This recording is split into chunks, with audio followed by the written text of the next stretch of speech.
Class 8, Chapter 6, Creating List, Tables and Hyperlinks in HTML, जिसका first part हमने पढ़ लिया था, जिसमें हमने लिस्ट क्रिएट करना सीखा था कि HTML में कैसे हम लिस्ट क्रिएट कर सकते हैं। 3 टाइप्स के लिस्ट मैंने होता बताया था, unordered, ordered and nested list. तो इस पार्ट में हम पढ़ेंगे टेबल्स। HTML में टेबल अगर हमें कैसे इंसर्ट करना है तो कैसे हम करेंगे। टेबल्स आपको पता है कि टेबल्स जो है वो रो एंड कॉलम्स का कॉम्बिनेशन होता है। अब जब भी हमारे पास मल्टी डायमेंशनल डेटा हो, मल्टी डायमेंशनल का मतलब ये है कि जैसे मान लो स्टूडेंट का जैसे रिकॉर्ड है, ठीक है, तो एक स्टूडेंट के कई प्रॉपर्टीज हो सकती हैं, उसका नाम, उसका एड्रेस, उसके फादर्स नेम, उसके मदर्स नेम, कॉन्टैक्ट नंबर वगैरह वगैरह। तो ये मल्टीपल उसके प्रॉपर्टीज हो सकती हैं और मल्टीपल स्टूडेंट्स के डेटा को हम एक साथ स्टोर कर सकते हैं। तो अगर देखा जाए तो तुम्हारा एक स्टूडेंट के मल्टीपल प्रॉपर्टीज है और मल्टीपल स्टूडेंट का डेटा भी हम स्टोर करना है, तो उस टाइप का जो डेटा आता है वो मल्टी डायमेंशनल होता है। तो वैसे अगर हम उसको चाहें तो इसे लाइंस में भी ऐसे लिख सकते हैं कि पहले एक स्टूडेंट का फिर दूसरे स्टूडेंट का, बट वो पढ़ने में थोड़ा सा इनकन्वीनियंट रहेगा। अगर कोई देखेगा भी तो देख के क्लियर समझ में नहीं आ पाता। तो हम क्या करते हैं कि उसको टेबल में अरेंज कर देते हैं, जैसे कि जिससे कि वो देख के ही पता चले हमें कि वो किस स्टूडेंट का क्या प्रॉपर्टी है। मतलब उसको आसानी से देख के हम समझ सकते हैं। अगर कुछ एनालाइज करना है तो आराम से कर सकते हैं। तो इस टेबल में टेबल क्रिएट करने के लिए हम यूज करते हैं टेबल टैग। जो रोज क्रिएट होती हैं वो होती है टीआर से और क्लोज होती है /टीआर से। टेबल भी ये लास्ट में क्लोज होगा /टेबल। अब हो गया हमारा टेबल रो क्रिएट करने के बाद हम कॉलम्स क्रिएट करेंगे। तो जितने कॉलम्स होते हैं उतने टीडी से हमारे कॉलम्स क्रिएट होते हैं। कॉलम्स का मतलब है कि एक सेल, रो एंड कॉलम का जो इंटरसेक्शन होता है। तो जैसे एक रो है, उसमें अगर हमने एक टीडी टैग लगा दिया तो एक सेल क्रिएट होगा, या एक कॉलम कह सकते हैं क्रिएट होगा। और जो टीएच टैग है ये यूज किया जाता है हेडिंग्स के लिए। जैसे अगर यहाँ पे हम इसी टेबल को एग्जांपल में लें तो आप देखोगे ये जो टॉप वाला लाइन है, रो है, जो टॉप वाला सबसे पहला है, ये थोड़ा सा बोल्ड है ना। तो ये आपका हेडिंग है। तो यहाँ अगर हम टीडी टैग लगाएंगे तब भी ये आ जाएगा, बट ये बोल्ड नहीं होगा, आपको अलग से उसमें बोल्ड टैग लगाना पड़ेगा। लेकिन अगर हम टीएच लगाते हैं तब ये आपका थोड़ा सा बोल्ड हो जाएगा। तो इसका प्रैक्टिकल करके देखते हैं हम। टेबल ये मैंने आपको बता दिया, टेबल यूज होता है टेबल क्रिएट करने के लिए, टीआर यूज होता है रो क्रिएट करने के लिए, टीएच यूज किया जाता है जो हेडिंग्स होती है या हेडर सेल जो होती है टेबल की वो क्रिएट करने के लिए, टीडी यूज होता है एक सेल या एक कॉलम क्रिएट करने के लिए, कैप्शन यूज होता है कैप्शन देने के लिए। जैसे मान लो कि यहाँ पे हमने टेबल क्रिएट किया है, ये तो टेबल किस चीज़ से रिलेटेड है वो हम यहाँ पे ऊपर लिखते हैं ना कि इस चीज़ का टेबल है, तो उसी चीज़ को कैप्शन कहते हैं। तो कैप्शन यूज होता है कैप्शन क्रिएट करने के लिए। कॉलम ग्रुप होता है, अगर मान लो आप टेबल के किसी सेल को कुछ 2 या 3 सेल को एक साथ ग्रुप करके, ठीक है, और आप उस पर एक सेम स्टाइल अप्लाई करना चाहते हो तो उसके लिए उसको ग्रुप कर दिया जाता है कॉल ग्रुप से। अब जो कॉल टैब है ये आपका यूज होता है कॉल ग्रुप जो टैग होता है उसके साथ। अगर आप चाहते हैं कि एक एक कॉलम का अगर प्रॉपर्टी आप चेंज करना चाहते हैं तो कॉल ग्रुप करके और उसके बाद एक एक कॉलम का प्रॉपर्टी चेंज कर सकते हैं कॉल के साथ। हालांकि इसका यूज नहीं ही होता है, बिल्कुल रेयर होता है। आपका टीडी टीएच टीआर ये यूज होगा, और फिर आपका टेबल बॉर्डर एक होता है, वो सॉरी वो टैग नहीं है, वो तो एट्रीब्यूट है, वो यूज होता है। बाकी ये T body T head is use to group the body content in a table. यानी कि आप चाहते हैं कि टेबल की पूरी बॉडी के जो कंटेंट है, जो टोटल रो एंड कॉलम्स है, उसको ग्रुप करने के लिए यूज किया जाता है T body. T head use किया जाता है जो हेडर, जो टी एच वाला था उसको अगर एक साथ सारे टी एच को ग्रुप करना है तब आप यूज करते हैं टी हेड। और फुटर यूज किया जाता है फुटर कंटेंट डालने के लिए। हेडर फुटर आपने पढ़ा होगा डॉक्यूमेंट में भी, वहीं हेडर फुटर यहाँ पे भी है। तो नेक्स्ट चलते हैं आपका एग्जाम्पल टेबल। ये आपका आएगा बॉडी टैग के अंदर। ये पूरा जो ये टेक्स्ट है, ये पूरा जो कोड है, ये आएगा आपका बॉडी टैग के अंदर। तो बॉडी टैग के अंदर पहला है टेबल। टेबल से मैंने बताया था कि आपका ये टेबल स्टार्ट होता है। और यहाँ पे बॉर्डर एक एट्रीब्यूट दिया गया है जिसमें 1 2 3 आप जितने भी वैल्यू डालेंगे उतने पिक्सल का ये जो बॉर्डर है किनारे का वो बनेगा। अगर ये आप 0 कर देते हैं तो ये आपका बॉर्डर दिखाएगा नहीं, बस ये सीक्वेंस में ऐसा दिखेगा, बट ये पता नहीं चलेगा कि टेबल है कि क्या है।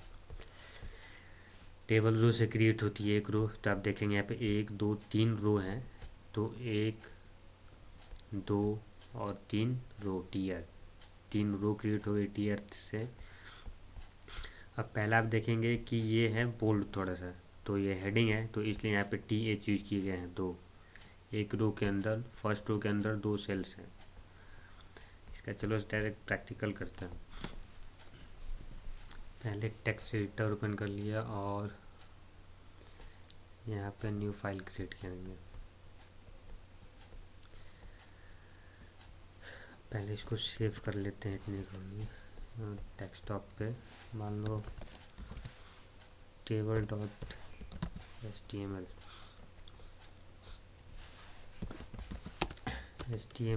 फिर हेड के अंदर आता है हमारा टाइटल, और टाइटल में लिखेंगे हम टेबल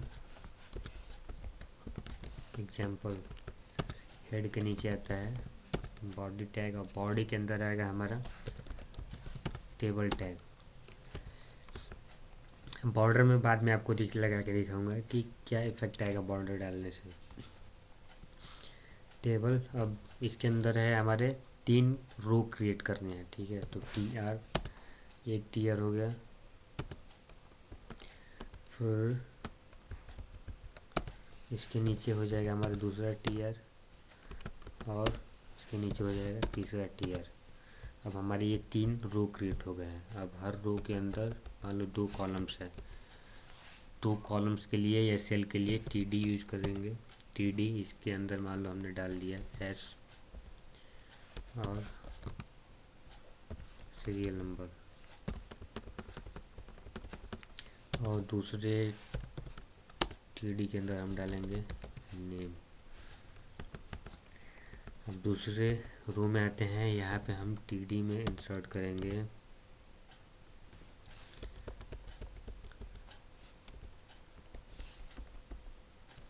यहाँ पे हम क्रिएट करते हैं, मान लो पहला सीरियल नंबर में डाला 1 और दूसरे में हम डालते हैं TD में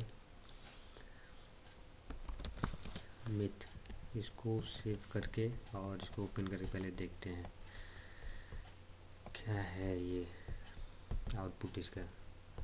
तो अब देखोगे कि मैंने बॉर्डर नहीं दिया हुआ है, ठीक है। बॉर्डर नहीं दिया है, इसकी वजह से यहाँ पे कोई भी बॉर्डर नहीं आ रहा है। टेबल तो हमारा बन गया है। पहले में हमने ये दिया था सीरियल नंबर और नेम, अब ये बोल्ड भी नहीं है। तो ये देखो मैं आपको टेक्स्ट इसका चेंज करके दिखाता हूँ कि अगर हम इसको जो टेबल है यहाँ पे अगर हम बॉर्डर डाल देते हैं, border equal to double quotes के अंदर डालेंगे 1। अब इसको सेव करके अगर हम रिफ्रेश करते हैं तो आप देखेंगे 1 पिक्सल का बॉर्डर। अब ये थोड़ा सा मैंने जूम इन किया है इसलिए बड़ा लग रहा है। अगर आप इसको नॉर्मल करो तो देखो 1 पिक्सल का बॉर्डर बना है। अगर आप इस बॉर्डर को और थोड़ा सा बड़ा कर देते हैं, यानी कि 2 पिक्सल का कर देते हैं, तब ये बॉर्डर की विड्थ चेंज होके 2 पिक्सल की हो जाएगी। अब जो TD है ये देखो यहाँ पे भी ये क्रिएट हो गया है ना। मैंने बोला था कि ये यहाँ पे भी क्रिएट हो जाएगा, बट यहाँ पे थोड़ा सा ये बोल्ड करना है, इसलिए यहाँ पे क्या किया था TH यूज किया गया था टेबल हेडिंग। इसको भी टेबल हेडिंग कर लेते हैं। अब एक को हमने टेबल हेडिंग किया है, एक वैसे TD है। ये देखो ये थोड़ा सा बोल्ड हो गया, ये अभी भी नॉर्मल टेक्स्ट है। हम इसको भी हम TH कर लेते हैं और इसको भी TH। अब अगर हम सेव करके इसको चेक करें तो देखो ये थोड़ा सा बोल्ड हो गया।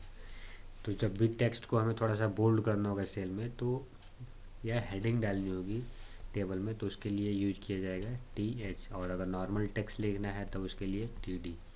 दोनों सेम काम करेगा, बस डिफरेंस यही होगा कि TH में थोड़ा सा बोल्ड टेक्स्ट आएगा हेडिंग टाइप का, और TD में नॉर्मल टेक्स्ट आएगा।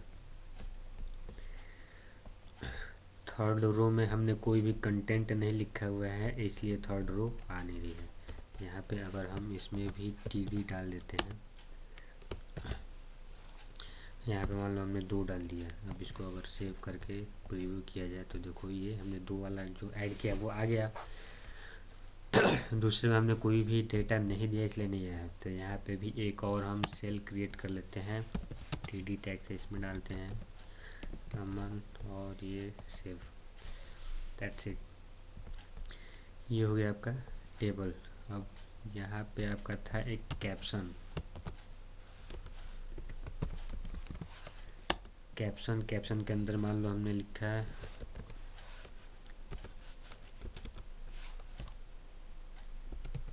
स्टूडेंट्स। इसको सेव किया और इसको प्रीव्यू किया। अब देखो आप टेबल के ऊपर ये हेडिंग जैसे आ जाएगी कि स्टूडेंट्स। तो ये चीज़ होती है कैप्शन। बाकी तो आपका इसमें हो ही गया है। ये T head and T footer जो है, ये आप चाहें तो प्रैक्टिकल करके देख सकते हो। ये हालांकि इसका रेयरली बहुत यूज होता है, बट मैंने बता दिया, बुक में आपके दिया हुआ है। तो बॉर्डर मैंने बता दिया, बाई डिफ़ॉल्ट जो बॉर्डर होती है वो 0 होती है। अब सेल पैडिंग और सेल स्पेसिंग क्या होती है ये देख लो। जो सेल पैडिंग है, सेल पैडिंग का ये मतलब है कि जो सेल का ये बॉर्डर है एक एक सेल का, इसके अंदर का जो टेक्स्ट है उसका ये बॉर्डर से कितना डिस्टेंस होगा वो होता है सेल पैडिंग। और ये जो 2 सेल्स हैं इनके बीच का जो स्पेस होगा वो होती है सेल स्पेसिंग। तो सेल पैडिंग और सेल स्पेसिंग हम ऊपर ही देंगे जब टेबल क्रिएट करेंगे उसी टाइम पे। देखो यहाँ पे बॉर्डर के जस्ट बाद दिया हुआ है। तो हम इंसर्ट करके देखते हैं यहाँ पे बॉर्डर के बाद cell padding equal to double quotes के अंदर मान लो हमने दिया 2 पिक्सल। अब अगर हम इसको रिफ्रेश करके देखो तो देखो ये जो बॉर्डर है इससे ये जो टेक्स्ट है इसकी डिस्टेंस 2 पिक्सल बढ़ गई। अगर हम इसको और इंक्रीज करते हैं, मान लो हमने 5 पिक्सल कर दिया। अब अगर हम इसको देखें तो देखो ये जो बॉर्डर है यहाँ से इस टेक्स्ट की डिस्टेंस बढ़ रही है, बट ये जो 2 सेल्स हैं इनके बीच के डिस्टेंस नहीं बढ़ रहा है। तो अगर ये हम चेंज करना चाहते हैं तो उसके लिए ये होता है सेल स्पेसिंग इक्वल टू मान लो हमने दिया 2। अब अगर इसका प्रीव्यू करें तो हमने एट्रीब्यूट गलत लिखा है, डबल कोट्स में नहीं है सेल